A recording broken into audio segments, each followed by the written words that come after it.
ये जो इंडिया है ना, no one here deserved this. Mass cremations, families cremating their dear ones on the footpath, bodies of the dead piling up inhumanly, people dying because an oxygen cylinder or an ICU bed or a doctor was not available. बड़े भाई थे 38 साल के थे, recover हो गए थे, oxygen पे थे। मेरे सामने तड़प के ऑक्सीजन की मशीन बंद हो गई, कुछ नहीं आ रहा था, मेरे सामने तड़प के खत्म हुए। People dying because we did not bother to unlock India's full capacity to produce vaccines.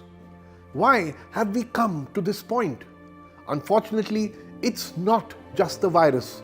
It is also policy paralysis, the failure to act or the refusal to act or acting far too late. That is how we have dealt with key aspects of the COVID crisis, which is why as of 21st April, we have almost 2 lakh people dead, over 20 lakh active cases, almost 3 lakh new cases every day.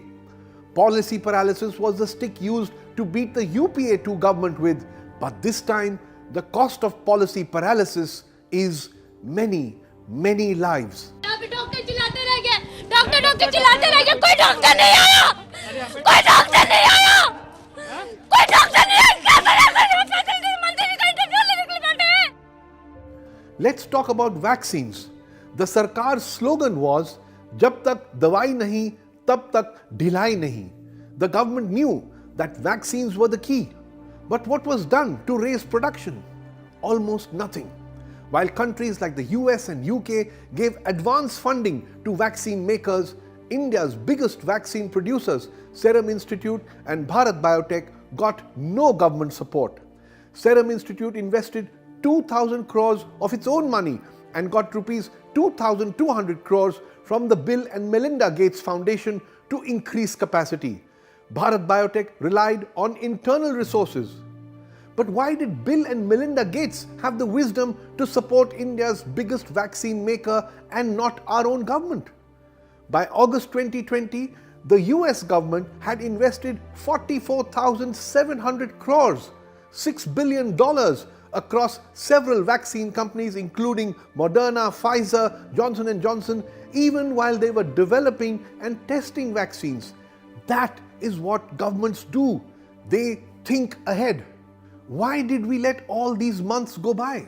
Why did we wait till 19th April 2021 to advance 4,500 crores to our vaccine makers? The answer is policy paralysis. And another fact, India's current vaccine production capacity is not enough to meet even half of our monthly need of around 200 million doses. Our government has always known this. But to make up for the shortfall, did we book vaccines from other producers? No. By August 2020, the US had pre-booked 400 million vaccine doses from 4 different pharma companies. The European Union had pre-booked 800 million doses by November 2020. Do you know when India placed its first vaccine order? And that too only for 16 million doses? In January 2021. For a country of 1.3 billion people, why so little? Why so late? The answer is policy paralysis. Only now, with the second surge raging, with deaths and active cases at all-time highs, only now has our government asked foreign vaccine makers to bring their vaccines into India. But those companies are now overbooked, pre-booked. Will they be able to supply to India immediately? No, not before thousands more have died. Lives that could have been saved. In the last 2-3 days, along with me, the entire team, we are receiving calls from families which are literally begging to us, crying and asking, "Sir, get us one bed. My mother is dying. My son is dying. Get us one injection of remdesivir." We are not able to arrange it. Okay, let's talk about oxygen. See these desperate tweets. Again and again, families pleading for oxygen, doctors pleading for oxygen. Several state governments asking the center for oxygen. मैं doctor परिहार भोपाल से शासन से प्रशासन से हाथ जोड़कर appeal करना चाहूँगा कि ऑक्सीजन की कमी से लोग मर रहे हैं। कृपया ध्यान दें, 8-8 घंटे 9-9 घंटे लाइन में लग के हॉस्पिटल की वैन को एक सिलेंडर मिल रहा है। आप सोचिए 10 पेशेंट एक सिलेंडर में कैसे सर्वाइव करेंगे। In the second COVID surge, many have been killed not by the virus but by oxygen shortage. Lives that could have been saved. The website Scroll reports that in October 2020, already many months late, the Modi government floated tenders for 162 oxygen producing units to be set up in 150 district hospitals across India. The cost just 201 crore rupees, fully funded by the PM CARES fund. Today, 6 months later, do you know how many of these 162 units have been installed?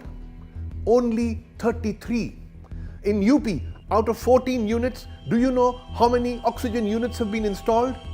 0. Is there a shortage of oxygen at these 150 district hospitals today? Yes, there is, because of which people are dying. Do we know why? Yes, policy paralysis. The cost of these 162 oxygen units, all of them, was just 200 crores, a tiny amount for the government. But there just wasn't enough interest in getting the job done. Next, have you heard of B1167? It's the Indian origin double mutant strain of the coronavirus. Many experts believe it's the main cause of the second COVID surge, the main cause of thousands of deaths that we are seeing now. But do you know when this strain of the virus was detected? On the 5th of October 2020. Immediately, red flags should have gone up. Thousands of samples of this strain should have been put through gene sequencing to understand it better, how to treat it better, maybe even modify India's vaccines to counter this deadly strain. But again, we moved too slowly. An Indian Express report says we did nothing in October, November, December. Only in January, a COVID genomics consortium, a network of 10 labs, was created to speed up genome sequencing in India with a budget of 115 crore rupees.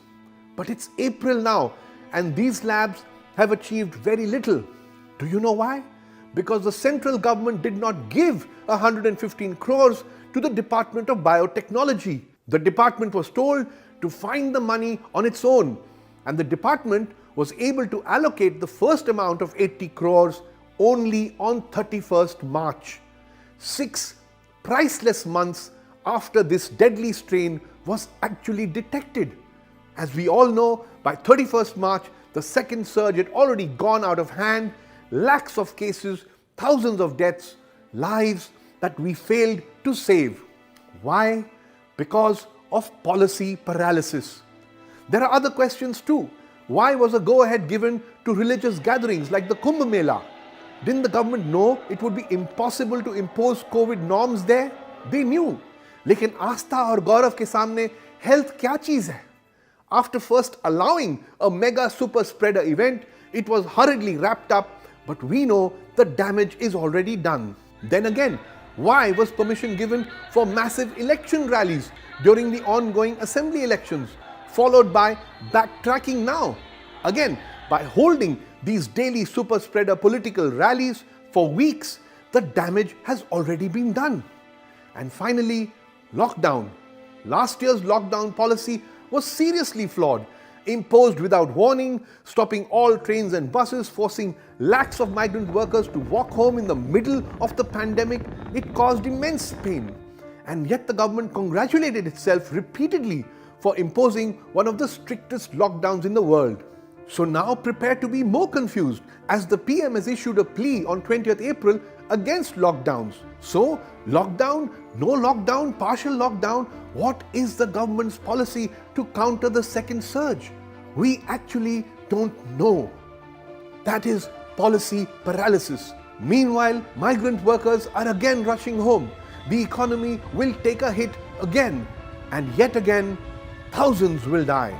All we know is that ye jo India hai na, it's thousands of families whose dear ones have died.